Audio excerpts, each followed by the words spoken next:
Hey everybody, David here, and today I want to talk about Andor Episode 5, The Axe Forgets.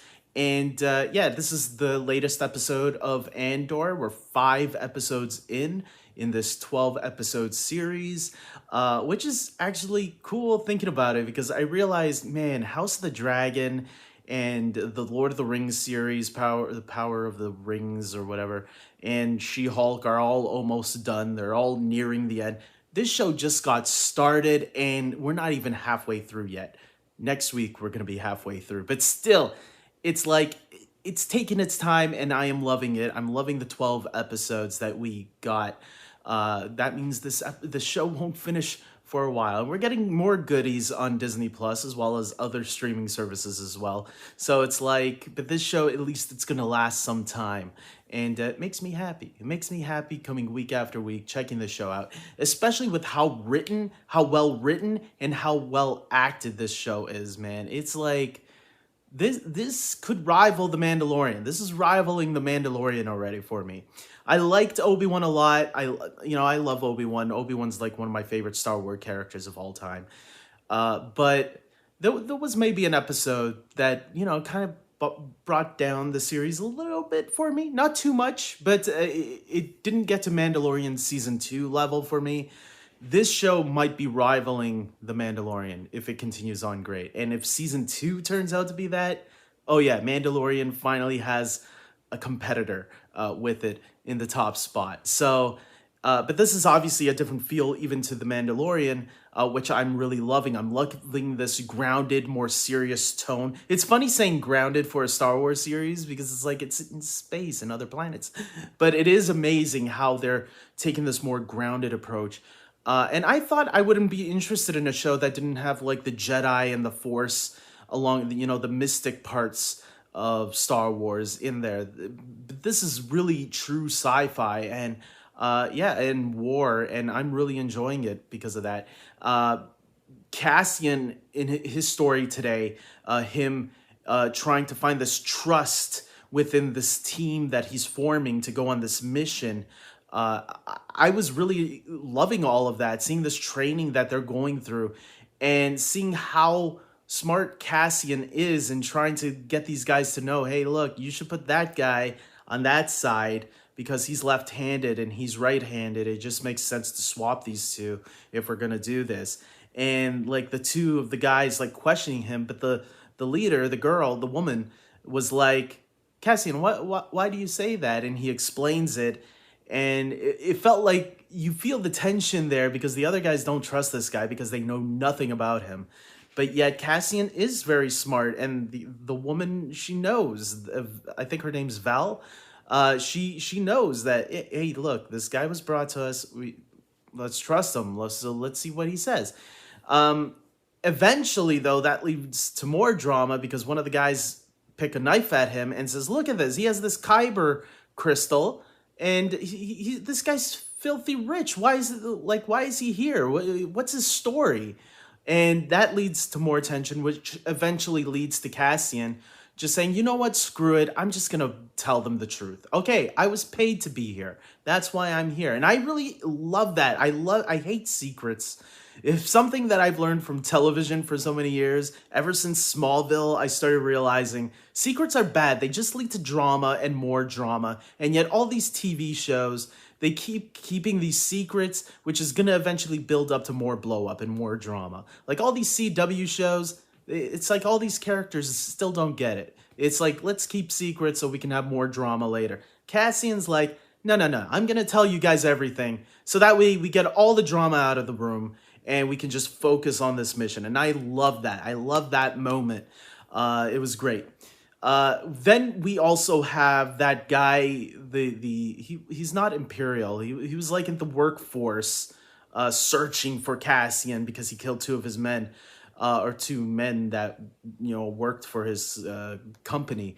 And he went to his mother's house last week and his mother bitch slapped him.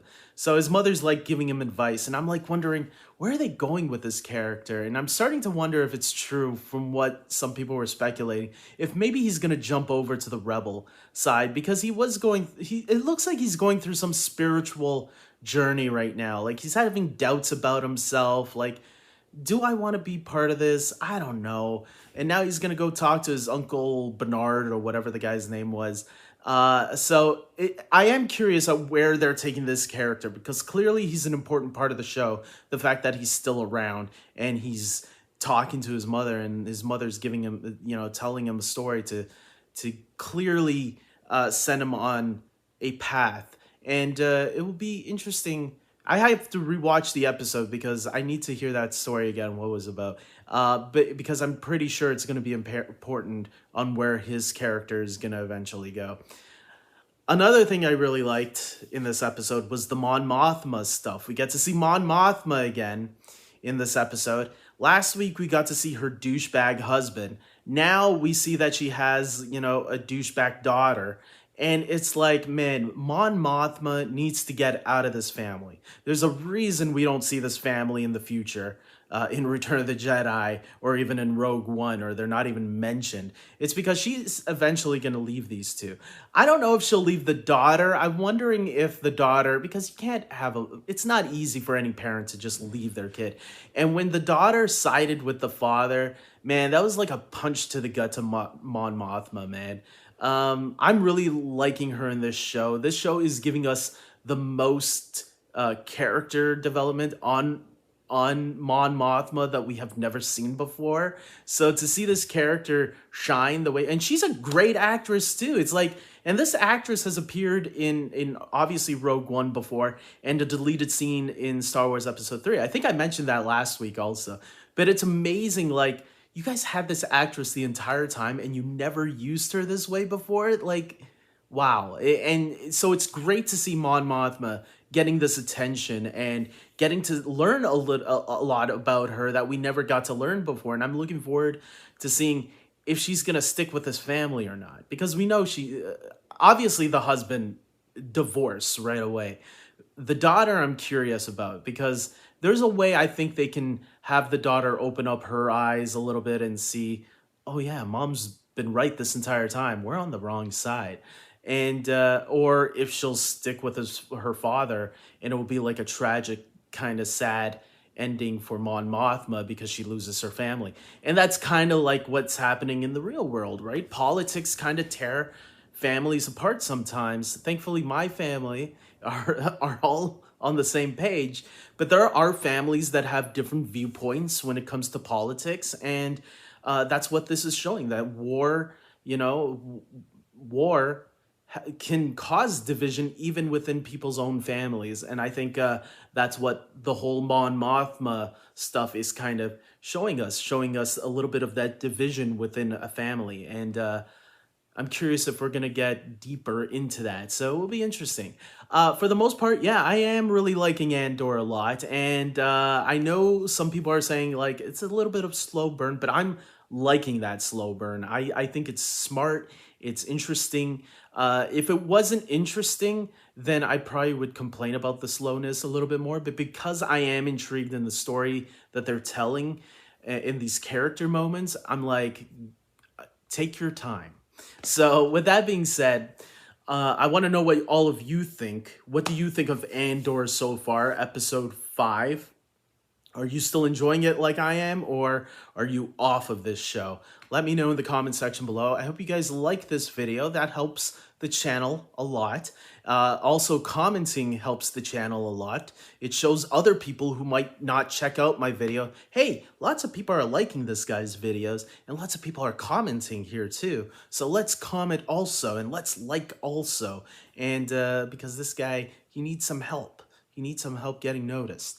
With that being said, I don't care if I'm not noticed or not. With that being said, I'm just happy I have the subscribers that I do and are watching the videos that I post up. Thank you very much. You know who you are. Some of you are even on Twitter and talk to me on Twitter, and it's always cool knowing that there's people supporting me out there. So thank you very much. With that being said, until next time, everybody, Take care.